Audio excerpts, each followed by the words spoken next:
అందరికీ నమస్కారం.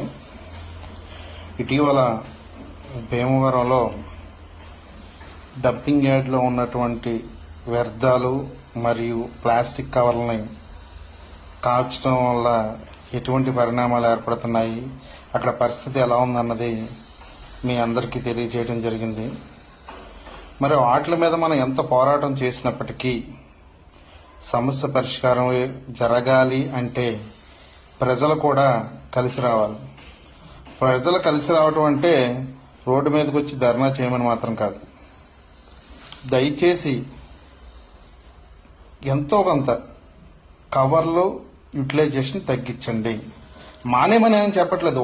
ఓవర్ నైట్లో ఎన్ని జరిగిపోవాలంటే జరగాలనే విషయం మాకు తెలుసు. అందుకే అనేక సంవత్సరాలు చెబుతుంది ఏంటంటే, ఒక క్యారీ బ్యాగ్ వాడితే దాన్ని మళ్ళీ శుభ్రపరిచి నీట్గా మడత పెట్టుకుని దాన్ని మళ్ళీ ఉపయోగించుకునే విధంగా దాన్ని మనం చూసుకుందాం. లేదు ఒక వేస్ట్ పాడేయాల్సి ఉంటే వేస్ట్లో ఒక వేస్ట్కి ఒక కవర్, ఒక వేస్ట్కి ఒక కవర్, ఒక వేస్ట్కి ఒక కవర్ కాకుండా తడి చెత్త పొడి చెత్తకి 2 కవర్ల కింద పెట్టుకున్నాం. మనం ఆ మున్సిపాలిటీ వ్యాన్ వచ్చినప్పుడు అందులో వాళ్ళు ఎలాగో డబ్బాలు తెస్తారు కాబట్టి అందులో డంప్ చేసేస్తే సరిపోతుంది.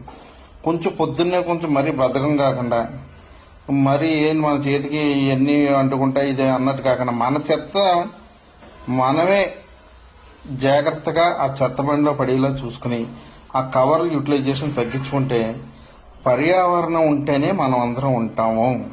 పర్యావరణం దెబ్బతిన్నప్పుడు మనం నశించిపోవటమే.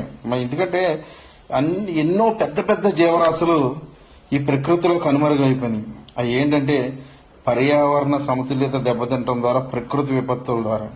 మరి ఈరోజు మనం హాస్పిటల్ కట్టే బిల్లులు మనం ఎవరైనా సంపాదించి దాంట్లో మెజారిటీ దేనికి మనం ఖర్చు పెడుతున్నాం? ఇంటద్దెలకి, విద్యకి, వైద్యానికి. ఇంటద్దె జీవితకాలం ఉంటుంది, విద్య ఏదో ఒక టైం దాకా ఉంటుంది ఎడ్యుకేషన్.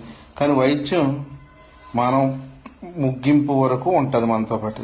మరి ఈ ఖర్చులన్నీ ఆ వైద్యం పెట్టుకునే బదులు మనం సంపాదించింది మనకు ఉపయోగపడాలంటే మనం పర్యావరణాన్ని పరిరక్షించాలి, ప్రకృతితో కలిసి నడవాలి. ఈ ప్లాస్టిక్ ని రెడ్యూస్ రీయూజ్ అనే పద్ధతిలోనే మన మైండ్లో పెట్టుకుని మనం చేయడంతో పాటు మన పక్క వాళ్ళకు కూడా ఈ విధానాన్ని ఆచరించేలా చేసినప్పుడు మాత్రమే మన ఈ సమస్యకు పరిష్కారం సాధించగలం. మేము అనేక రకాల పోరాటాలు చేస్తూనే ఉన్నాం, ఏది ఆపలేదు. కానీ ప్రజలు కూడా దయచేసి మీరు కలిసి రండి. మీరు ప్లాస్టిక్ ని వాడకం తగ్గించండి. మీ పక్కనున్న వాళ్ళు కూడా వాడే విధానాన్ని తగ్గించేలా చూడండి.